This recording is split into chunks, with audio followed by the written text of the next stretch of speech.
This video is about a young lady who is going to express how she feels about people living in public housing, but yet not doing anything to help themselves. Let's see what she has to say. I don't know who needs to hear this, but I'm going to say it. Stop getting pregnant in low-income housing. You've already had 2 babies there. Why do you keep having more there? You clearly cannot even afford to live on your own outside of a voucher from the government. Stop having children. Go to school, go get your education, go get a trade, go start a business. Stop having children. Nobody's going to tell you. Your family's just going to watch you drown. Stop having children. You already have enough. And you have 0 qualifications. And to say it better myself. I don't know why she's giving social worker. She sounds so much like a social worker. A social worker, yeah. But she's 100% right. Yeah. She is telling the absolute truth. Yeah. Why place burden upon burden, right? If you can't take care of yourself sufficiently, then why are we bringing other people into the equation? It just doesn't make any sense. Yeah. If you are struggling financially, and let's take this out of a financial realm, right? Mm-hmm. But if you're struggling with, let's say, maybe a mental situation, Right. an emotional situation, maybe physical abuse, different things, right? Your life is not on the smooth sailing type, you know what I'm saying? It's not on the up and up. You're just living life and going through, it's like just, it is what it is type of attitude, and nothing for you is going right, but yet you're pregnant. What are we doing? And you're not pregnant with your first child, but maybe your 4th or your 5th. What are we doing? Yeah. It doesn't make sense. And she's right. A lot of times your family is not going to tell you anything, because guess what? You are a product of the people that raised you. Yeah. You end up doing the same thing that your mom did and your aunties did and everybody else's, and your grandmother and everybody else, which creates that vicious cycle. Stop. Just take accountability, do a little quick look over and see where you might have went wrong, and just stop making the same mistakes over and over again. And, it's like you can't keep blaming people for what you are causing. Mm-hmm. You're causing your own destruction. Yeah. But yet you blame everybody else outside the sun. You blame everybody else under the sun. And the crazy thing is, we've done a couple of videos thus far, maybe about 50 videos thus far, right?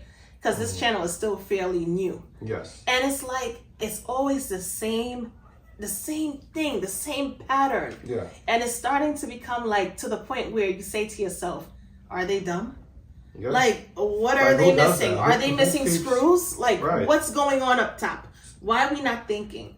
Why are we thinking with our genitals? Why are we thinking with everything besides our brain that God gave us? In a crisis situation, how can you possibly be stimulated to have sex anyway? It's like, exactly, things are just messed up at this point. Like, what the hell are you thinking about?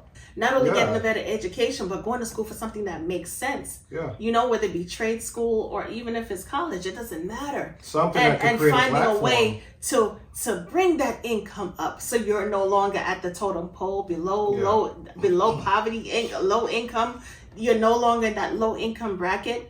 But at least you could be kind of sustainable if you're in the middle. Because keep in mind, even at the middle right now, the economy is what it is. You know what I'm saying? And things are so expensive that a lot of people still can't afford them, even at middle class. Mm-hmm. So you try to make yourself as self-sufficient, so therefore you become self-reliant, and you don't have to rely on any government, any system, or anybody besides yourself. Correct.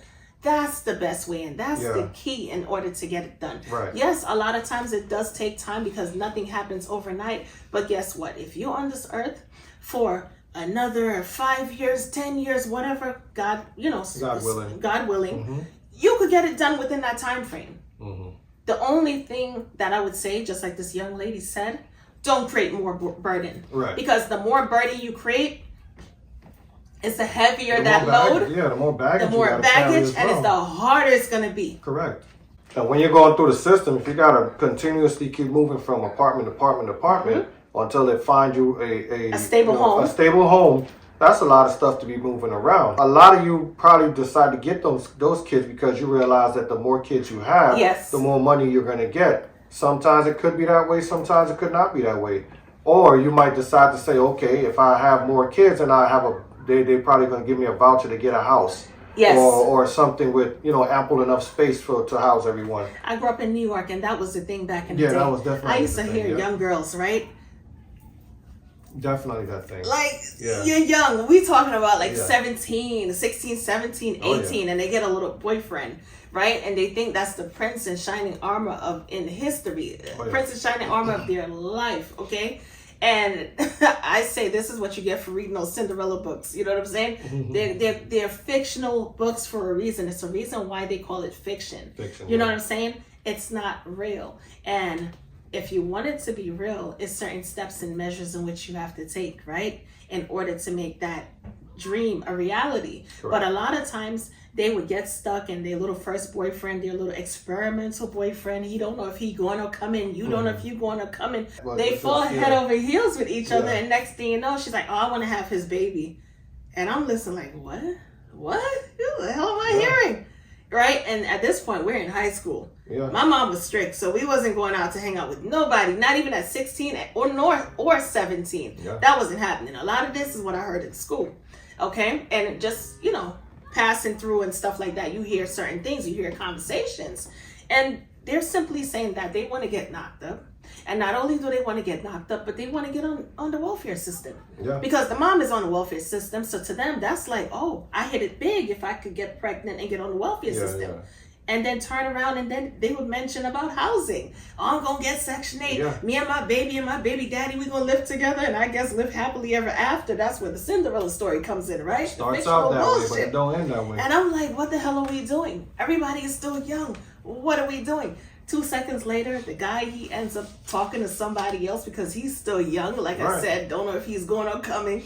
And she's young and dumb, and now she has his belly in front of her. Right. And she's looking like a jackass. Yeah. And guess what? Your Section 8 voucher went through, but you're going to be a single mom because he's no longer with you. Yep. So he ain't coming with you to live in your Section 8 housing. So now you're stuck with this baby. Now you're pissed. Right? You realize, oh my goodness, I'm young, dumb, don't know anything. I'm not mentally ready, nor physically or financially, not even emotionally ready. And now you're stuck with this baby. Right. Baby comes and now you take it out on the baby. And if you're not taking it out on the baby, you're using the baby as a pawn to get the guy to hopefully move in with you because you're scared, you're lonely, and you don't want to do this by yourself. For what my wife just said, she gave you a perfect definition as to what it's called, offering somebody a pipe dream. Yes. Right? Yes. I know you guys probably heard of that. If you haven't, then just how she explained it to you is what a pipe dream is. And a lot of times in the African American community, along with the Hispanic community, Latino community, this is what happens time in and time out. Time in and time out. Yeah. And this is why so many of our people end up in what? Public housing. Correct. It's not that you can't afford to pay the rent. You decided to jump into the lake too early, way before you was ready. Could have Still wet behind the ears, but you're doing big people endeavors. Could have took care. Probably taken care. You could have taken care. You could have really taken care of your wants and your needs first before you started to create. Stay in school. Do what you got to do. Yeah. Take your butt to college. Figure your life out. Go to trade school. Figure out what makes sense. And build. And instead, you took the fastest way. Just the fastest way out trying to become an adult. Yeah. So therefore, now you become a statistic and a burden on the state and the federal government. Correct. Because now you need the medical insurance from the state, aka Medicaid, and you need food stamps from the federal government and cash assistance from the federal government, and you need some type of housing subsidy. Right. What somebody's wants may not be your wants. What somebody's needs may not be your needs. Their vision may not be your vision. You have to somewhat create your own vision. Stop having kids. And that person as well. Y'all meet somewhere in the middle in order to make that a reality. Can't hold down the fourth. Or you can't hold down the fourth. Because I look at it this way, right?